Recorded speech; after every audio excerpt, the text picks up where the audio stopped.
মুক্তিযুদ্ধের বিরুদ্ধে যারা বিভ্রান্তি ছড়াতে চায়, যে প্রতিশ্রুতি বিএনপি জনগণের কাছে দিয়েছে, সেই প্রতিশ্রুতি যাতে বিএনপি পালন করতে পারে, বাস্তবায়ন করতে পারে, তার ম্যান্ডেট জনগণ বিএনপিকে দিয়েছে। জঙ্গি হামলার শঙ্কায় দেশের সব বিমানবন্দরে নিরাপত্তা জোরদার, জানালেন বেবিচক চেয়ারম্যান। বন্ধ ৮ এয়ারপোর্ট চালুর উদ্যোগ, তালিকার শীর্ষে বগুড়া। আগামী সপ্তাহ থেকে কমে আসবে লোডশেডিং, আশ্বস্ত করলেন জ্বালানি মন্ত্রী। সৌর বিদ্যুতে গুরুত্ব সরকারের, রূপপুরে ফুয়েল লোডিং শুরু কাল।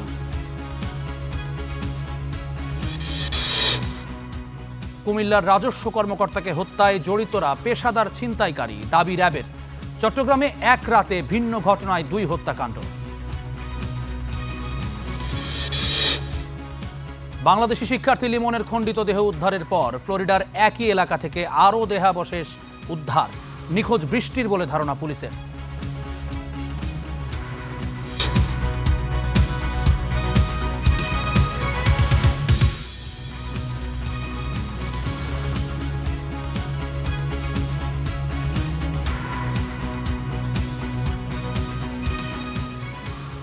স্বাগত স্টার নিউজ প্রাইমের সঙ্গে আছে আমি জুম্মান সাদিক জ্যাভলিন। এতক্ষণ শিরোনাম শুনছিলেন, এবার বিস্তারিত। একটি পক্ষ গণভোটের রায়কে ভিন্ন খাতে প্রবাহিত করতে চায়। জনগণের শান্তি বিনষ্ট করে কাউকে বিশৃঙ্খলা করতে দেয়া হবে না। বিকেলে যশোরে বিভিন্ন উন্নয়ন প্রকল্পের উদ্বোধন শেষে জনসভায় এই কথা বলেছেন প্রধানমন্ত্রী তারেক রহমান। জানান, কোনো টিকিট বিক্রি করা নয়, জনগণের অধিকার নিশ্চিতে কাজ করবে বিএনপি। এ সময় নারীদের এলপিজি কার্ড দেওয়ারও প্রতিশ্রুতি দেন সরকার প্রধান। শহীদ রাষ্ট্রপতি জিয়াউর রহমান যে খাল খননের মধ্য দিয়ে গ্রামীণ অর্থনীতি সচলের বিপ্লব শুরু করেন, বাবার সেই স্মৃতি বিজড়িত তুলাসী খালে 50 বছর পর প্রধানমন্ত্রী তারেক রহমান।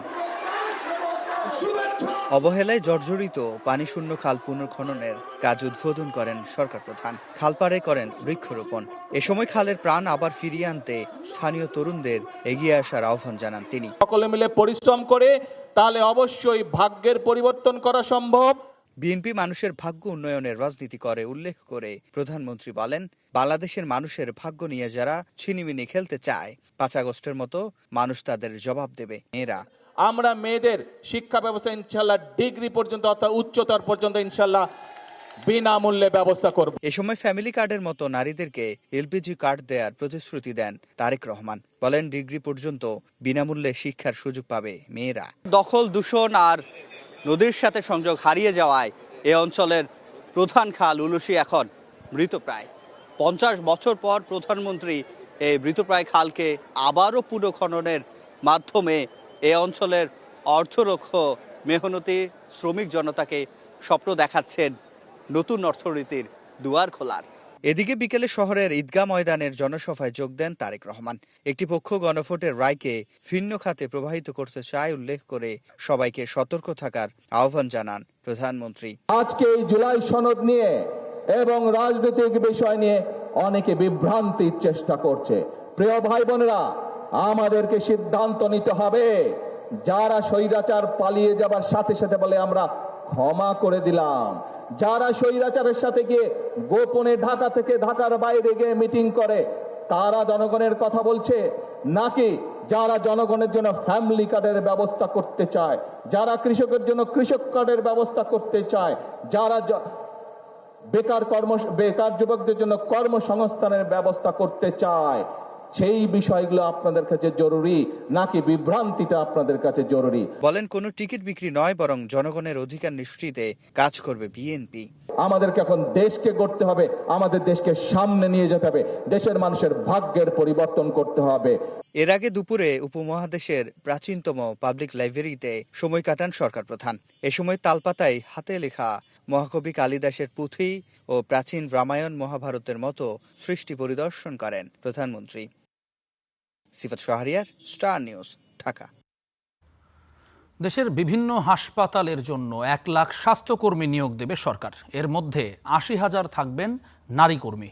বিকেলে যশোর মেডিকেল কলেজ হাসপাতালের 500 শয্যার নতুন ভবনের ভিত্তিপ্রস্তর উদ্বোধনের পর প্রধানমন্ত্রী তারেক রহমান কথা বলেন। দেশের বিশাল জনশক্তিকে দেশ গড়ার কাজে লাগানোর আহ্বান জানিয়ে প্রধানমন্ত্রী বলেন, 20 কোটি মানুষের 40 কোটি হাতকে অলস বসিয়ে রাখলে চলবে না। বিএনপির রাজনীতি মানুষের ভাগ্য পরিবর্তনের রাজনীতি। বিএনপি যে প্রতিশ্রুতি দিয়েছে তিলে তিলে রক্ত দিয়ে হলেও তা পালন করা হবে বলে জানান প্রধানমন্ত্রী। নারীদের ক্ষমতায়নে ঘোষণা দিয়ে প্রধানমন্ত্রী বলেন, মেয়েদের শিক্ষা ডিগ্রি পর্যন্ত অবৈতনিক করা হবে।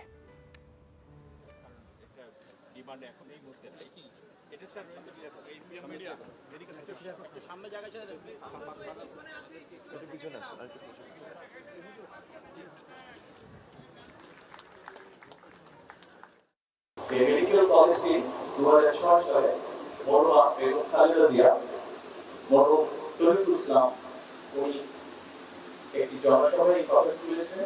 সাথে সাথে মরহুমা বেগম খালেদা জিয়া উনি সেটি অ্যাপ্রুভ করেছেন এবং কাজটি শুরু করেছেন। অনলাইন জুয়া ও মাদকের বিরুদ্ধে সরকার জিরো টলারেন্স ঘোষণা করা হয়েছে বলে জানিয়েছেন স্বরাষ্ট্রমন্ত্রী সালাউদ্দিন আহমেদ। সোমবার সংসদ অধিবেশনে এই কথা জানান স্বরাষ্ট্রমন্ত্রী। জানান, 30 এপ্রিলের পর মাদকের কারবার বন্ধে সারা দেশে অভিযান শুরু হবে। এদিন বিএনপি মহাসচিব ও স্থানীয় সরকার মন্ত্রী মির্জা ফখরুল ইসলাম আলমগীর সংসদকে জানান, প্রয়োজনীয় প্রস্তুতি সম্পন্ন করে দ্রুত সময়ে স্থানীয় সরকার নির্বাচন দেয়া হবে। যিনি আমাকে অবৈধ সীসা লাউঞ্জ সম্পূর্ণরূপে বন্ধে কোন ব্যক্তি বা প্রতিষ্ঠানের বিরুদ্ধে প্রশাসনিক সহযোগিতার মাধ্যমে অবৈধ কার্যক্রম পরিচালনার অভিযোগ পাওয়া গেলে তা গুরুত্বের সাথে তদন্তপূর্বক প্রয়োজনীয় ব্যবস্থা গ্রহণ করা হবে। এদেশে জুয়া, অনলাইন জুয়া এবং মাদকের বিরুদ্ধে জিরো টলারেন্স ঘোষণা করেছে। আমরা সমন্বিতভাবে এ বিষয়ে সারা দেশে একটি সুসমন্বিত অভিযান পরিচালনা করব। মাননীয় স্পিকার, এই দেশের সংবিধান সংশোধনের মাধ্যমেই জুলাই সনদ বাস্তবায়ন করতে হবে, এর কোনো বিকল্প নেই বলে মন্তব্য করেছেন জাতীয় সংসদের চিফ হুইপ নুরুল ইসলাম মনি। গণমাধ্যম প্রতিনিধিদের সঙ্গে মতবিনিময় সভায় কথা বলেন তিনি। জাতীয় সংসদ বিটে কাজ করা প্রতিনিধিদের সাথে সোমবার সংসদের এলডি হলে মতবিনিময় সভার আয়োজন করে সংসদ সচিবালয়। এ সময় জাতীয় সংসদের সংবাদ কাভার করতে এসে নানামুখী সমস্যায় পড়ার কথা তুলে ধরেন গণমাধ্যম কর্মীরা। পরে চিফ হুইপ এসব সমস্যা দ্রুত সমাধানের আশ্বাস দেন। বলেন, সংসদে কেউ ভুল করলে তা ধরিয়ে দিতে হবে সাংবাদিকদের। গণতন্ত্র রক্ষার আন্দোলনে সাংবাদিকদের শরিক হবারও আহ্বান জানান তিনি।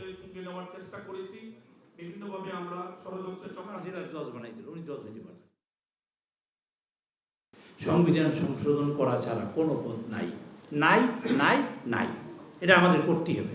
টুডে টুমরো যখনই করি তখনই করতে হবে, কারণ আমরা জুলাই সনদ বাস্তবায়ন করছি। আমরা যেগুলো আনছি গণভোটে যা পাশ হয়েছে এগুলো সবই আমরা বাস্তবায়ন করবো। সংসদের সংরক্ষিত নারী আসনে এনসিপি নেত্রী নুসরাত তাবাসসুমের মনোনয়নপত্র গ্রহণ করতে ইসিকে নির্দেশ দিয়েছেন হাইকোর্ট। আর মনিরা শারমিনের মনোনয়নপত্র বাতিলের বিরুদ্ধে করা আপিল খারিজ করেছে নির্বাচন কমিশন। তবে এর বিরুদ্ধেও আপিলের সিদ্ধান্ত নিয়েছেন তিনি। এছাড়া বিএনপির জিবা আমিনা খান ও মাধবী মারমার মনোনয়ন বৈধই থাকছে। সংসদের সংরক্ষিত নারী আসনের নির্বাচন 12 মে। এরই মধ্যে শেষ হয়েছে সরকার ও বিরোধী দলীয় জোটের প্রার্থীদের মনোনয়নপত্র যাচাই বাছাই। এনসিপি নেত্রী নুসরাত তাবাসসুমের মনোনয়নপত্র নির্ধারিত সময়ের 19 মিনিট পর জমা দেয়ায় তা বাতিল করেছিল নির্বাচন কমিশন। বৈধতা ফিরে পেতে রিটের পর নুসরাতের মনোনয়নপত্র গ্রহণ করতে ইসিকে নির্দেশ দিয়েছেন হাইকোর্ট। শুনানি শেষে মাননীয় আদালত সিদ্ধান্ত দেন যে এই বিষয়ে একটি রুল জারি করেন এবং একই সাথে একটি ডিরেকশন দেন। ডিরেকশনে ইলেকশন কমিশনকে ডিরেকশন দেওয়া হয় যে তার মনোনয়নপত্রটি যেন গ্রহণ করা হয় এবং আইন অনুযায়ী সেটি বিবেচনা করা হয়। এদিকে জামায়াত জোটের আরেক প্রার্থী মনিরা শারমিনের মনোনয়নপত্র বাতিলের বিরুদ্ধে করা আপিলও খারিজ করেছে নির্বাচন কমিশন। এর বিরুদ্ধে আদালতে যাওয়ার কথা জানিয়েছেন তিনি। মনোনয়নপত্র বাতিলের যে আদেশ, সেটার বিরুদ্ধে গতকাল আমি আপিল করেছিলাম এবং আজকে সেটার শুনানি ছিল। সংরক্ষিত নারী আসনের যে একটা আইন, এই আইনটার যে মোটো, সেই মোটোটাই আসলে অনেক ক্ষেত্রে এখান থেকে ডেভিয়েট করছে আসলে। এছাড়াও খারিজ হয়েছে বিএনপি প্রার্থী জিবা আমিন খান ও মাধবী মারমার মনোনয়ন বৈধতার বিরুদ্ধে করা আপিল। আমাদেরকে বিভিন্ন জায়গায় এখান থেকে ওখানে, ওখান থেকে এখানে, এখান থেকে ওখানে বিভিন্ন জায়গা আমাদেরকে পাঠানো হচ্ছে। কোনো জায়গায় আসলে আমরা আমাদের যে আবেদন করেছি সেটা আমরা পাচ্ছি না, এটা আসলে মিসিং। যেখানে যাচ্ছি সেখান থেকে আরেক জায়গায় দেখানো হচ্ছে, আবার আরেক জায়গায় গেলে সেখান থেকে বলা হচ্ছে যে এখানে নেই, আরেক জায়গায় দেখানো হচ্ছে। সংরক্ষিত নারী আসনের প্রার্থিতা প্রত্যাহারের শেষ দিন 29 এপ্রিল। সব দলের জন্য বরাদ্দ আসনের সমান প্রার্থী হলে সেদিনই জানা যাবে কারা যাচ্ছেন সংসদে। শামীম বিশ্বাস, স্টার নিউজ, ঢাকা। জঙ্গি হামলার সতর্কতা জারির প্রেক্ষাপটে ঢাকার শাহজালাল আন্তর্জাতিক বিমানবন্দর সহ দেশের 8টি বিমানবন্দরের নিরাপত্তা জোরদার করা হয়েছে। এদিকে ডিসেম্বরের শাহজালালের 3rd টার্মিনাল চালুর সর্বোচ্চ চেষ্টা চলছে বলে জানালেন বেবিচক চেয়ারম্যান। এছাড়া বগুড়া সহ দেশের 8টি বন্ধ থাকা বিমানবন্দর পুনরায় চালুর বিষয়ে মন্ত্রণালয়ে চিঠি পাঠিয়েছে বেসামরিক বিমান চলাচল কর্তৃপক্ষ। জঙ্গি হামলার শঙ্কায় এরই মধ্যে জাতীয় সংসদ সহ গুরুত্বপূর্ণ রাষ্ট্রীয় ও সরকারি স্থাপনায় সতর্কতা জারি করেছে পুলিশ। নিষিদ্ধ একটি সংগঠনে পরিকল্পনা করছে বলেও জানিয়েছে তারা। এ অবস্থায় দেশের সব বিমানবন্দরে নিরাপত্তা জোরদার করেছে বেসামরিক বিমান চলাচল কর্তৃপক্ষ। চেয়ারম্যান জানালেন, বেবিচককে নিরাপত্তা বাড়ানোর নির্দেশনা দিয়েছে পুলিশ সদর দপ্তর। প্রত্যেক এয়ারপোর্ট ম্যানেজার অথবা এক্সিকিউটিভ ডাইরেক্টর যারা আছে, ডাইরেক্টর যারা ওনাদের বলা হয়েছে যে আপনারা আপনাদের সিকিউরিটির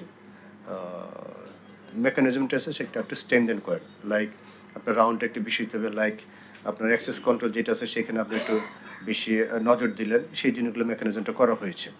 এভিয়েশন ও পর্যটন খাতের সাংবাদিকদের সঙ্গে মতবিনিময়ে উঠে আসে 3rd টার্মিনাল প্রসঙ্গ।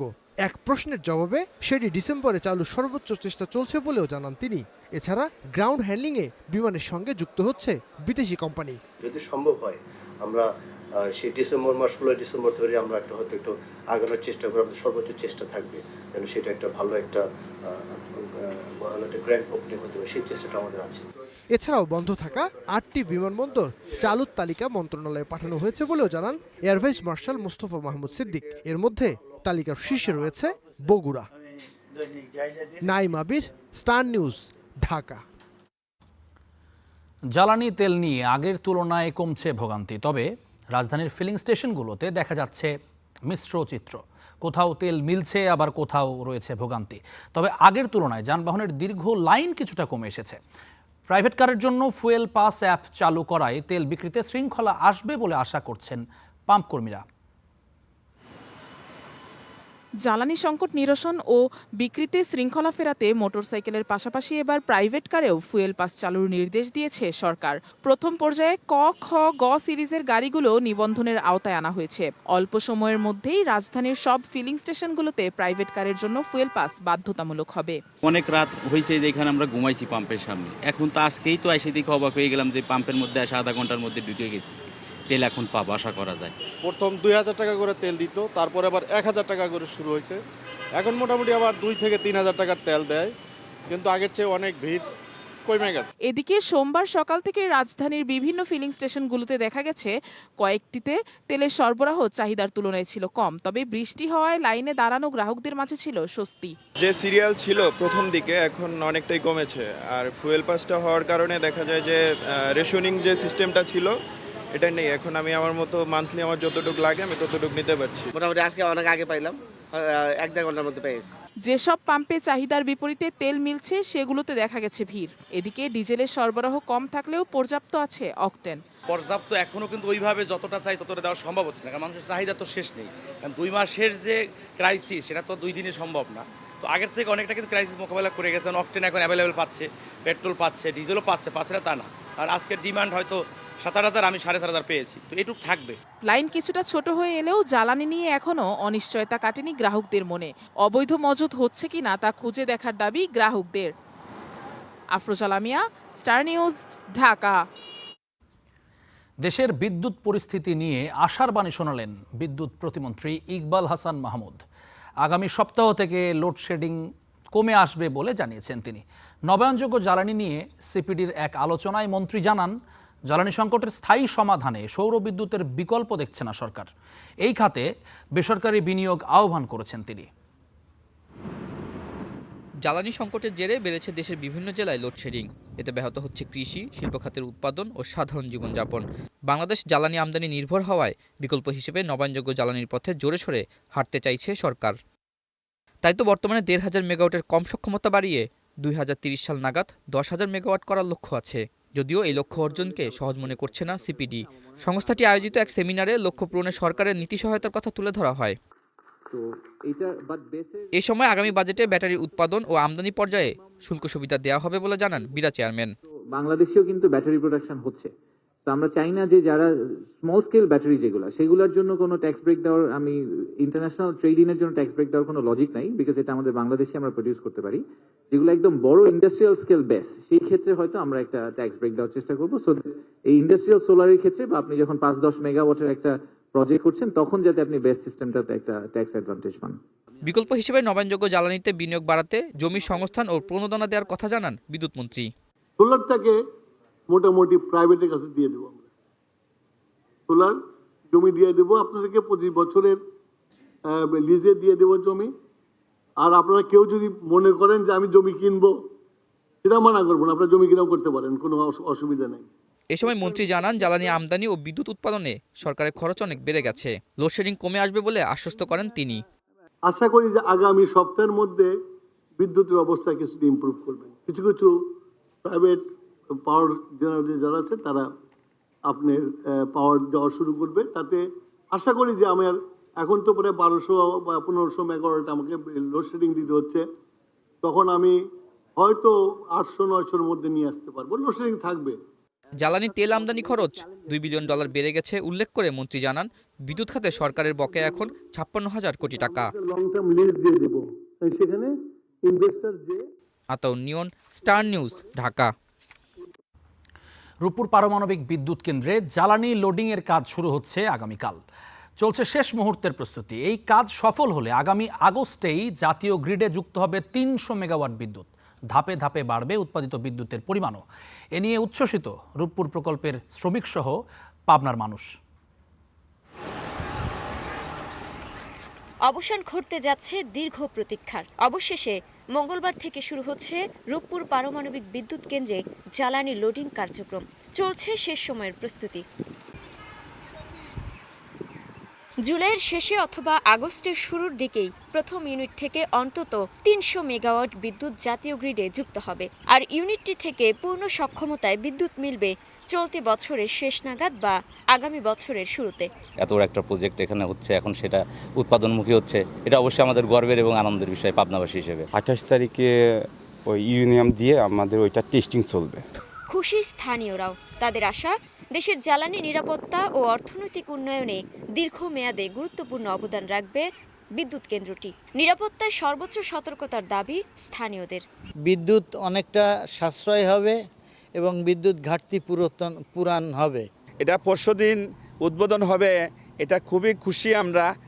আর এখানে আইসা যে দেখলাম একটা যে অসাধারণ একটা মুহূর্ত, খুবই ভালো লাগে। আমাদের দেশে এখন প্রচুর পরিমাণে লোডশেডিং, তো সেই হিসাবে আমরা চাচ্ছি যে পাবনাবাসী হিসেবে এখানে আমাদের এই লোডশেডিংটা বন্ধ হোক। বিজ্ঞান ও প্রযুক্তি মন্ত্রী ফকির মাহবুব আনাম এবং রাশিয়ার সংশ্লিষ্ট মন্ত্রী ও উচ্চ পর্যায়ের প্রতিনিধিরা কার্যক্রমের উদ্বোধন করবেন। ভার্চুয়ালি যুক্ত হতে পারেন প্রধানমন্ত্রী তারেক রহমান।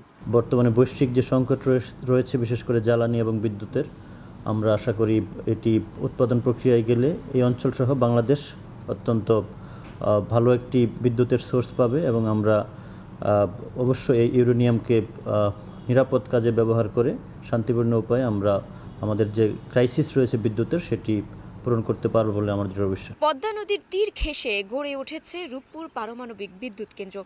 সব ঠিক থাকলে 2027 সালের সেপ্টেম্বর নাগাদ 2 ইউনিট মিলিয়ে মোট 2400 মেগাওয়াট বিদ্যুৎ জাতীয় গ্রিডে যুক্ত হতে পারে। Desk report, star news. পেশাদার ছিনতাইকারীর কবলে পড়েই খুন হয়েছেন কুমিল্লার রাজস্ব কর্মকর্তা বুলেট বৈরাগী। এই ঘটনায় সংঘবদ্ধ 5 অপরাধী গ্রেফতারের পর সংবাদ সম্মেলনে এমন তথ্য জানিয়েছে র্যাব।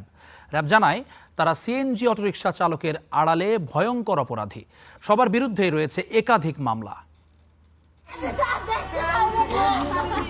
বুনিয়াদী প্রশিক্ষণ শেষে চট্টগ্রাম থেকে কুমিল্লায় ফিরছিলেন সহকারী রাজস্ব কর্মকর্তা বুলেট বৈরাগী। বাস থেকে কুমিল্লার পদুয়ার বাজারে নামার কথা থাকলেও ভুলবশত পরের স্টেশনে নামেন বুলেট। আর এই ছোট্ট একটি ভুলের কারণেই জীবন দিয়ে খেসারত দিতে হয় তাকে। জাগরঝুলিতে ওত পেতে থাকা ছিনতাইকারীদের কবলে পড়েন তিনি। পরে শনিবার সকালে কুমিল্লার কোটবাড়ি এলাকায় বুলেট বৈরাগীর মরদেহ উদ্ধার করা হয়। ঘটনার পরপরই আলোচিত এই হত্যাকাণ্ডে রাহাত হোসেন জুয়েল, সোহাগ, ইসমাইল হোসেন জনি, সুজন ও হৃদয় নামে 5 জনকে গ্রেপ্তার করে র্যাব। উদ্ধার করা হয় একটি সিএনজি অটোরিকশা। র্যাব জানায় বাস থেকে নামার পর শেয়ারিংয়ের মাধ্যমে নির্দিষ্ট গন্তব্যে পৌঁছে দেওয়ার কথা বলে সিএনজিতে তোলা হয় বুলেট বৈরাগীকে। যে ভিকটিমকে তারা তাদের সিএনজিতে যাত্রী হিসেবে নিবে এবং পথিমধ্যে তারা এরকম একটি অপরাধ সংগঠিত করবে। সিএনজির ভেতরে থাকা অবস্থাতেই কিন্তু কিছু আঘাত করা হয়েছিল, যে আঘাতের চিহ্ন তার শরীরে পাওয়া গিয়েছে এবং পরবর্তীতে তার কাছ থেকে তার অর্থ, মোবাইল এবং জিনিসপত্র ছিনিয়ে নেওয়ার পর তাকে চলন্ত সিএনজি থেকে রাস্তার মধ্যে ছুঁড়ে ফেলে দেওয়া হয়।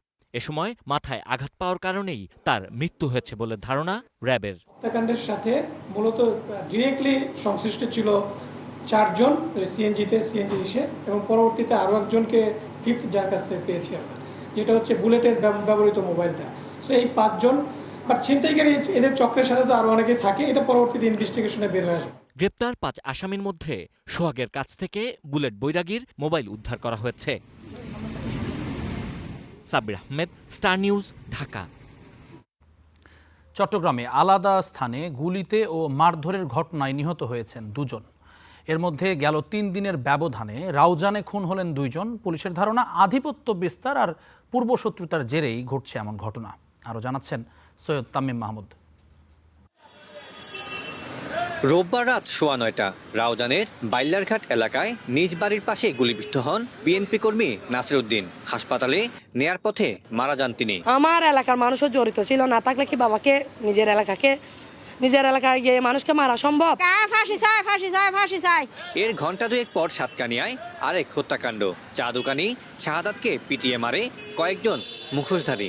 পরিবারের দাবি নিহত শাহাদাত জামায়াতের রাজনীতির সাথে জড়িত। ফেসবুকের ঘটনাটা কেন্দ্র করে মারপিট। কামালের সাথে কোনো দ্বন্দ্ব ছিল না, কামালের সাথেও ছিল না দ্বন্দ্ব, আর তুর্কির সাথেও ছিল না। আর তুর্কির কাছে 2,40,000 টাকা আমার ভাই পাইতো। পুলিশের ধারণা আধিপত্য বিস্তার ও পূর্বশত্রুতার জেরে এই দুটি হত্যাকাণ্ড। রহস্য উদ্ঘাটনে তদন্তে নেমেছে তারা। চট্টগ্রামের সন্ত্রাস প্রবণ যে এলাকাগুলো রয়েছে সেখানে ব্যাপক আকারে অভিযান পরিচালনা করে এই সকল ধরনের সন্ত্রাসী কর্মকাণ্ড যাতে আর ঘটতে না পারে সেজন্য আমাদের যা যা করা দরকার আমরা সেটা করব। রাউজানে 3 দিনের ব্যবধানে 2টি হত্যাকাণ্ড হয়েছে। এসব ঘটনায় এখন পর্যন্ত 5 জনকে গ্রেফতার করেছে পুলিশ। Syed Tamim Mahmud, star news, Chittagong. ঢাকা বিশ্ববিদ্যালয়ের শিক্ষার্থী মুনিরা মাহজাবিন মিমোর আত্মহত্যা প্ররোচনার মামলায় শিক্ষক সুদীপ চক্রবর্তীকে কারাগারে পাঠিয়েছে আদালত। দুপুরে সুদীপকে আদালতে হাজির করে তদন্ত শেষ না হওয়া পর্যন্ত কারাগারে রাখার আবেদন করেন তদন্ত কর্মকর্তা কাজী ইকবাল হোসেন। অন্যদিকে তাকে নির্দোষ দাবি করে জামিন আবেদন করেন তার আইনজীবী। পরে শুনানি শেষে সুদীপকে কারাগারে পাঠানোর আদেশ দেন ঢাকার মেট্রোপলিটন ম্যাজিস্ট্রেট। প্রসিকিউশন বিভাগের উপপরিদর্শক কামাল হোসেন বিষয়টি নিশ্চিত করেন। তিনি আরও জানান, রিমান্ড আবেদন না থাকায় আসামিকে আদালতে তোলা হয়নি।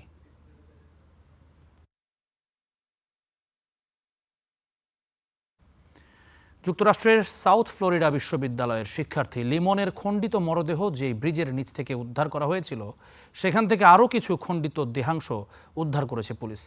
তবে সেগুলো কার সেটি এখনও নিশ্চিত হওয়া যায়নি। ধারণা করা হচ্ছে নতুন দেহাংশগুলো নিখোঁজ আরেক শিক্ষার্থী নাদিয়া সুলতানা বৃষ্টির হতে পারে। তদন্তের বিষয়টি নিশ্চিত করবে ফ্লোরিডা পুলিশ। এদিকে 2 শিক্ষার্থীকে হত্যার আগে চ্যাটজিপিটির কাছে লাশ গুমের উপায় জানতে চেয়েছিল অভিযুক্ত হিশাম। বাংলাদেশি 2 শিক্ষার্থীকে হত্যার ঘটনায় বারবার কথা বদলাচ্ছেন গ্রেপ্তার মার্কিন নাগরিক হিশাম আবু গারবিয়ে। জামিল লিমন ও নাহিদা বৃষ্টিকে সবশেষ 16 এপ্রিল দেখা গেছে তাদের প্রতিষ্ঠান সাউথ ফ্লোরিডা বিশ্ববিদ্যালয় ক্যাম্পাসে। এরপর থেকেই তারা নিখোঁজ হন। ফলে ওই দিন থেকেই অভিযুক্তের অবস্থান কোথায় ছিল তা শনাক্তে কাজে নামে গোয়েন্দারা। এজন্য দফায় দফায় জিজ্ঞাসাবাদ করা হয় হিশামকে। সে সময় তিনি একবার এক কথা বলেন। সিএনএনের প্রতিবেদনে উঠে এসেছে এসব তথ্য। আদালতে দাখিল করা নথিতে উল্লেখ করা হয়েছে লিমনকে ধারালো অস্ত্রের একাধিক আঘাতে হত্যা করা হয়েছে। এতে আরও বলা হয়েছে, গোয়েন্দাদের হিশাম জানিয়েছেন তিনি 16 এপ্রিল লিমন ও বৃষ্টিকে দেখেননি। কিন্তু সেই একই নথিতে বলা হয়েছে 16 তারিখ রাতে ক্লিয়ার ওয়াটার সৈকতে হিশামের গাড়িটি দেখা যায়, যেটি লিমনের মোবাইলের সিগন্যাল পাওয়া স্থানের পাশেই। সে সময় লিমন ও বৃষ্টি তার গাড়িতে ছিল কিনা পরবর্তীতে গোয়েন্দারা হিশামকে জিজ্ঞাসাবাদ করেন। তখন হিশাম জবাব দেন তার গাড়িতে তারা ছিলেন না, তিনি ক্লিয়ার ওয়াটার সৈকতেও যাননি। যদিও লিমনের মোবাইলের অবস্থান সম্পর্কে জিজ্ঞাসা করা হলে হিশাম তার কথা পরিবর্তন করেন। গোয়েন্দাদের জানান, লিমন তাকে বৃষ্টির সাথে ক্লিয়ার ওয়াটারে নিয়ে যেতে বলেছিলেন। এই জিজ্ঞাসাবাদের সময় হিশামের বাম হাতের কনিষ্ঠ আঙুলে ব্যান্ডেজ বাঁধা ছিল। পেঁয়াজ কাটার সময় কেটেছে বলেও দাবি তার। এদিকে সিএনএন আরও জানায়, রোববার গভীর রাতে হিলসবরো কাউন্টি শেরিফের কার্যালয় জানিয়েছে, তারা হাওয়ার্ড ফ্রাঙ্কল্যান্ড সেতুর দক্ষিণ এলাকা থেকে খণ্ডিত আরও দেহাংশ উদ্ধার করেছে। তবে ওই দেহাংশ কার তা এখনও নিশ্চিত নয়। নূর মোহাম্মদ, স্টার নিউজ। উত্তরা মতিঝিল রুটের সাফল্যের পর রাজধানীতে মেট্রো রেলের পরিধি বাড়াতে চায় সরকার। এই লক্ষ্যে এগিয়ে চলেছে বিমানবন্দর থেকে কমলাপুর পর্যন্ত, পূর্বাচল পর্যন্ত MRTA 1 এর কাজ। কমলাপুর থেকে বিমানবন্দর পর্যন্ত 31 কিলোমিটার পথের 20 কিলোমিটারই হবে পাতালে, তবে খরচ বাড়ছে প্রায় দ্বিগুণ। এই অবস্থায় পাতাল পথের অংশটি নিয়ে নতুন করে ভাবতে বলছেন বিশেষজ্ঞরা। মেট্রো রেলে আমূল বদলেছে রাজধানীর গণপরিবহন ব্যবস্থা। লাইন 6-এ উত্তরা মতিঝিল রুটে প্রতিদিন চলাচল 1.5 লাখ যাত্রীর, তাই মেট্রো রেলে পরিধি বাড়াতে আগ্রহী সরকার।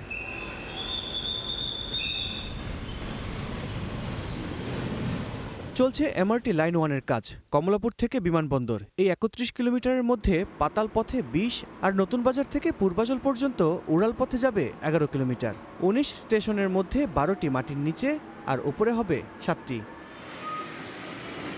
2019 সালে কিলোমিটারে 1839 কোটি টাকা খরচ ধরে প্রকল্পটির অনুমোদন দেয়া হলেও নতুন প্রস্তাবনায় সেটি দাঁড়াচ্ছে 3618 কোটি টাকায়।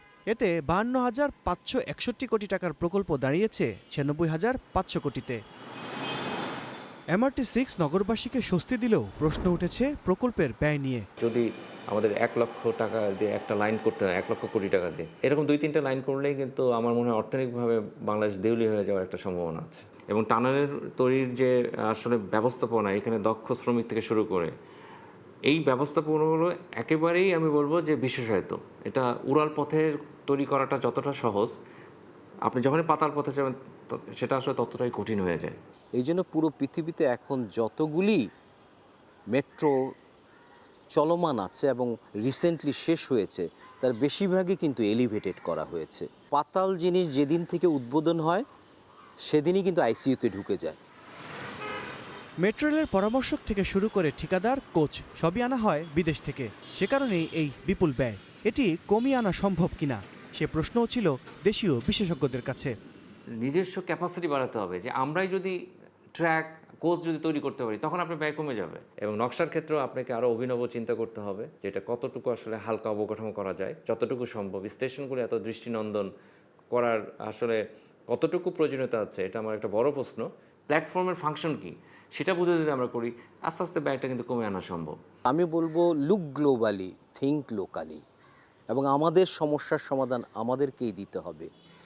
দাতা গোষ্ঠীর চাপানো জিনিস যদি হয় তাহলে কিন্তু আমার মনে হয় দীর্ঘমেয়াদে যানজটের দূর করার ক্ষেত্রে এদের যেই ভূমিকা সেটা নগণ্য হবে।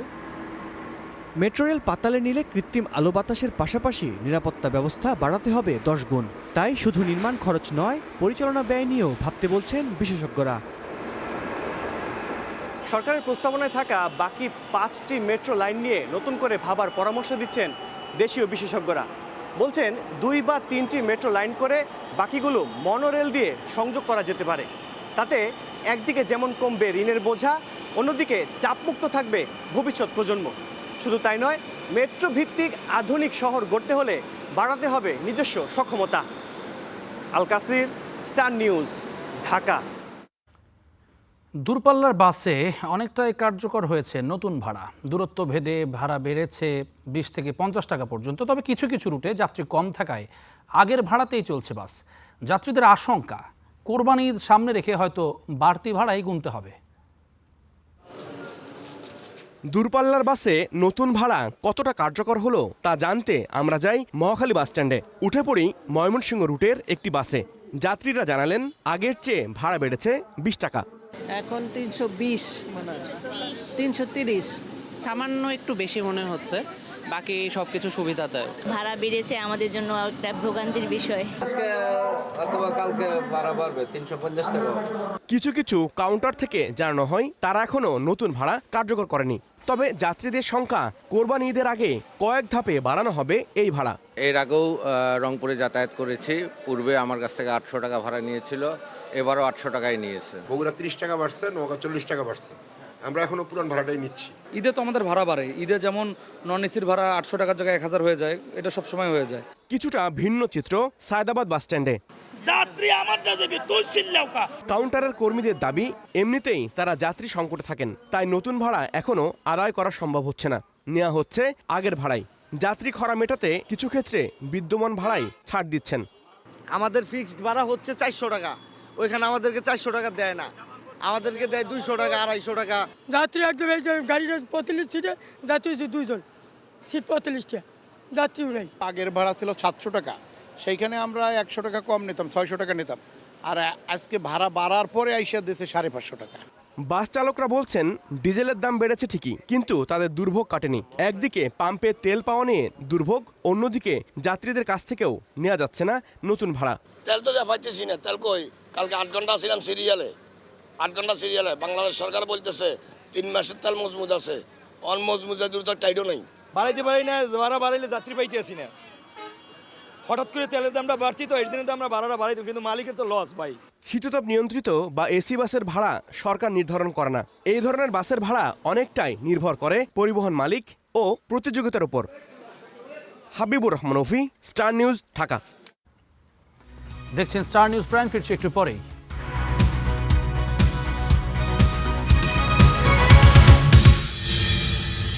দেখছেন স্টার নিউজ প্রাইম। অপতথ্য রোধে যুক্তরাষ্ট্রের প্রযুক্তিগত সহায়তা নিতে চায় বাংলাদেশ। এছাড়া গণমাধ্যমের উন্নয়নে দুই দেশের অংশীদারিত্ব বাড়াতে ওয়াশিংটন কাজ করতে আগ্রহী বলে জানিয়েছেন তথ্যমন্ত্রী জহিরুদ্দিন স্বপন। সোমবার সচিবালয়ে মার্কিন রাষ্ট্রদূতের সঙ্গে সৌজন্য সাক্ষাৎ শেষে একথা জানান মন্ত্রী। মিসইনফরমেশন এবং ডিসইনফরমেশনকে কমব্যাট করাটা একটা প্রধান চ্যালেঞ্জ। তথ্য মন্ত্রণালয়ের দিক থেকেও এটা আমাদের জন্য একটা এখন যুদ্ধে পরিণত হয়েছে। মার্কিন যুক্তরাষ্ট্রের ফেডারেল কমিশন ফর মিডিয়া কিভাবে কাজ করে এবং আমাদেরকে তারা এখানে একটা মিডিয়া কমিশন গঠন করার যে প্রতিশ্রুতি আমাদের সরকার ঘোষণা করেছি আমরা, সেই কাজটা এগিয়ে নেওয়ার ক্ষেত্রে তারা আমাদেরকে নৈতিক সহযোগিতা করবেন। নিপীড়িত মানুষকে বিনামূল্যে আইনি সহায়তা দিতে সরকার প্রতিশ্রুতিবদ্ধ বলে জানিয়েছেন আইনমন্ত্রী মোহাম্মদ আসাদুজ্জামান। অন্যদিকে আইনমন্ত্রী আরও বলেন, ডাকসুর ঘটনায় মামলা না নেয়ার বিষয়টি খতিয়ে দেখবেন তিনি। সকালে কড়াইল বস্তিতে জাতীয় আইনগত সহায়তা দিবস উপলক্ষে ভ্রাম্যমাণ লিগ্যাল এইড ক্যাম্পের উদ্বোধনী অনুষ্ঠানে তিনি এই কথা জানিয়েছেন। বস্তিবাসীকে আইনি পরামর্শ দিতে গিয়ে মানুষকে মিথ্যা মামলার সংস্কৃতি থেকে বেরিয়ে আসার আহ্বান জানান তিনি। নির্দোষ কেউ আইনি সেবা থেকে বঞ্চিত হলে মন্ত্রণালয়কে জানানোর কথা বলেন আইনমন্ত্রী। ভুক্তভোগী কেউ হটলাইন নাম্বার 16699-এ কল দিয়ে আইনি সহায়তা পেতে পারেন। অবিচারের শিকার কেউ আইনজীবী নিয়োগ করতে না পারলেও তিনি এই হটলাইনে সহায়তা পাবেন। প্রথম কথা হলো আপনার প্রশ্ন, মা বোনেরা শ্লীলতাহানির শিকার হন, ধর্ষণের শিকার হন, ভয়ে ডাক্তারের কাছে যেতে পারছেন না, ভয়ে থানায় যেতে পারছেন না, ভয়ে কোর্টে যেতে পারছেন না, টাকার অভাবে আপনি আইনজীবী নিয়োগ করতে পারছেন না। আমরা বলছি আপনার এই ভয় পাওয়ার দিন শেষ। আমরা বলছি সরকার আপনার পাশে থাকবে। আমরা বলছি বিনা বেতনে বিনা টাকায় আপনি এই লিগ্যাল এইড সার্ভিসটা পাবেন। আইনজীবী আপনার পাশে যিনি থাকবেন তাকে টাকা দেবেন সরকার। বাংলাদেশে ভারতের নতুন হাই কমিশনার দীনেশ ত্রিবেদী ৭৫ বছর বয়সী এই রাজনীতিক দেশটির সাবেক এমপি এবং কেন্দ্রীয় রেলমন্ত্রী ছিলেন। শিগগিরই এই বিজেপি নেতা ঢাকা মিশনের দায়িত্ব বুঝে নেবেন বলে জানিয়েছে দিল্লি। দীর্ঘদিন পর কোনো রাজনীতিককে হাই কমিশনারের দায়িত্ব দিয়ে পাঠালো ভারত। ঢাকায় ভারতের হাই কমিশনার হয়ে আসছেন দীনেশ ত্রিবেদী। প্রবীণ এই রাজনীতিকের ঢাকায় দায়িত্বে আসার গুঞ্জন ছিল আগেই, এবার এলো দিল্লির চূড়ান্ত সিদ্ধান্ত। পশ্চিমবঙ্গের রাজনীতি থেকে জাতীয় পর্যায়ে উঠে আসা দীনেশ ত্রিবেদী লোকসভার সদস্য হয়েছেন একাধিকবার। শুরুটা কংগ্রেস দিয়ে, তারপর জনতা দল থেকে থিতু হন তৃণমূল কংগ্রেসে। তবে রাজনৈতিক সমীকরণে সবশেষ ঠিকানা হয় ক্ষমতাসীন দল ভারতীয় জনতা পার্টি বিজেপি। 2011 সালে রেলমন্ত্রীর দায়িত্ব পালন করেন তিনি। পেশাদার কূটনীতিকের বদলে একজন অভিজ্ঞ রাজনীতিবিদকে এই গুরুত্বপূর্ণ পদে নিয়োগ নিয়ে চলছে নানা আলোচনা। একে অনেকেই দেখছেন কৌশলগত সিদ্ধান্ত হিসেবে। বলছেন, ঢাকার সঙ্গে শীতল সম্পর্কে উষ্ণতা ফেরাতেই এই সিদ্ধান্ত দিল্লির। বাণিজ্য, সংযোগ, নিরাপত্তা ও আঞ্চলিক সহযোগিতায় এতদিন ঢাকা দিল্লির সম্পর্কে সামলেছেন প্রণয় ভার্মা। তারই স্থলাভিষিক্ত হচ্ছেন দীনেশ ত্রিবেদী। তার হাতে দ্বিপাক্ষিক সম্পর্ক বহুমাত্রিক হবে বলেই ধারণা করছেন বিশ্লেষকরা। ফরহাদ বিন নূর, স্টার নিউজ, ঢাকা। দেখছেন স্টার নিউজ প্রাইম, ফিরছি একটু পর।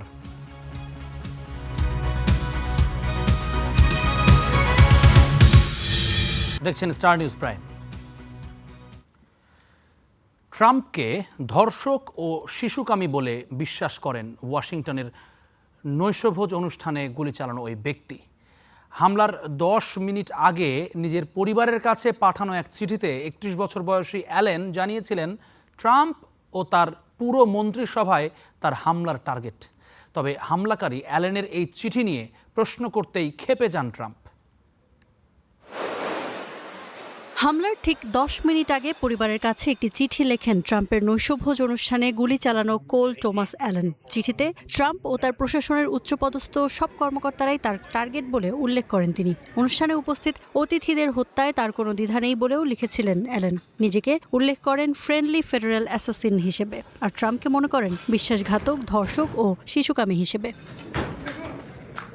এ বিষয়ে প্রশ্ন করতেই ক্ষেপে যান ট্রাম্প। বলেন, এমন প্রশ্ন করতে সাংবাদিকের লজ্জা হওয়া উচিত। বন্দুকধারী অ্যালেনকে খ্রিস্টান বিরোধী ও উগ্রপন্থী বলে দাবি করেন ট্রাম্প।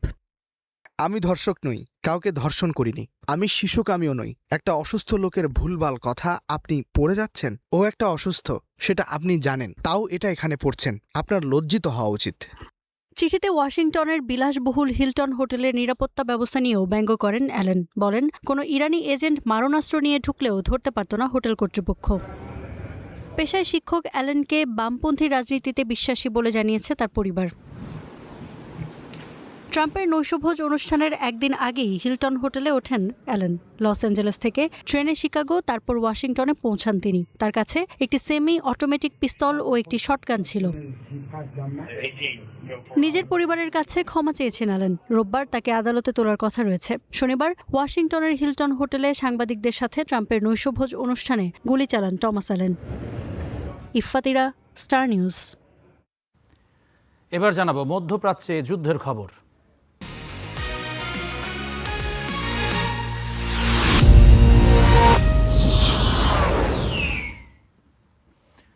পরমাণু আলোচনা স্থগিত রেখে হরমুজ প্রণালী চালু, যুদ্ধের ক্ষতিপূরণ আদায় ও মার্কিন অবরোধ তুলে নেওয়ার বিষয়ে কিছু নতুন শর্ত দিয়েছে ইরান। 2 দফা পাকিস্তান সফরে যুক্তরাষ্ট্রের উদ্দেশ্যে এই প্রস্তাব দিয়েছে তেহরান। যদিও ইরানের পররাষ্ট্রমন্ত্রী আব্বাস আরাকচির দুবারের পাকিস্তান সফর নিয়ে কোনো পক্ষই বিস্তারিত কিছু জানায়নি। দ্বিতীয় দফার শান্তি আলোচনার উদ্যোগ ভেস্তে যাওয়ার পর নতুন করে দৌড়ঝাঁপ শুরু করেছে ইরান। দেশের স্বার্থ রক্ষা আর যুদ্ধের ইতি টানতে মধ্যস্থতাকারী পাকিস্তানের কাছে তুলে ধরেছে বেশ কিছু বিষয়। গত শুক্রবার আলোচনায় বসার আগেই পাকিস্তান ত্যাগ করেন ইরানের পররাষ্ট্রমন্ত্রী। একদিন পর রোববার ফের পাকিস্তানে যান তিনি। আলোচনা করেন নানা বিষয়। ইরানের তাসনিম নিউজ বলছে, আরাকচির এই পাকিস্তান সফর যুক্তরাষ্ট্রের সঙ্গে আলোচনা সংশ্লিষ্ট নয়। এটি ছিল পাকিস্তানের সঙ্গে দ্বিপক্ষীয় সম্পর্ক জোরদারের লক্ষ্যে। যদিও ব্রিটিশ বার্তা সংস্থা রয়টার্স জানিয়েছে, মধ্যপ্রাচ্যে অস্থিরতা রোধে হরমুজ প্রণালী, নিরাপত্তা নিশ্চয়তা, যুদ্ধের ক্ষতিপূরণ ও আঞ্চলিক নৌ অবরোধ প্রত্যাহারের বিষয়েও আলোচনা হয়েছে দুদেশের মধ্যে। এর আগে রোববার বিকালে ওমান সফর শেষে আরাকচি ইসলামাবাদে পৌঁছান। এরপর আলোচনা শেষে যাত্রা করেন রাশিয়ায়। এদিকে নিজেদের পররাষ্ট্রমন্ত্রীর এমন চেষ্টায় শান্তি চুক্তির আশা করছেন ইরানিরা, যদিও যুক্তরাষ্ট্রের প্রতি মোটেও আস্থা নেই বলেও জানান তারা। যুদ্ধ ব্যাপক ক্ষয়ক্ষতি করেছে। আমি সহ অনেকেই চাকরি হারিয়েছে। বহু মানুষ জীবন জীবিকার জন্য লড়াই করছে। যদি শান্তি চুক্তিতে পৌঁছানো যায় আমার মনে হয় পরিস্থিতি ভালো হবে। তবে যুক্তরাষ্ট্র তাদের কথা বহুবার পরিবর্তন করেছে, তাই তাদের খুব একটা বিশ্বাস করা যায় না।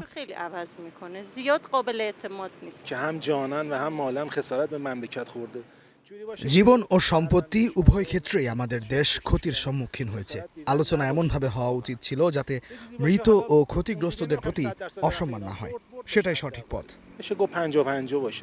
দীর্ঘদিনের মতবিরোধের পাশাপাশি এখন আলোচনার চেষ্টাও ভেস্তে যাওয়ায় একরকম অনিশ্চয়তা তৈরি হয়েছে যুক্তরাষ্ট্র ও ইরানের যুদ্ধ বন্ধে। আর সেই বিরোধ মেটাতেই মধ্যস্থতার চেষ্টা চালাচ্ছে পাকিস্তান। Ishtiaq Hossain, Star News. এই ছিল স্টার নিউজ প্রাইমে। দেখতে থাকুন স্টার নিউজ।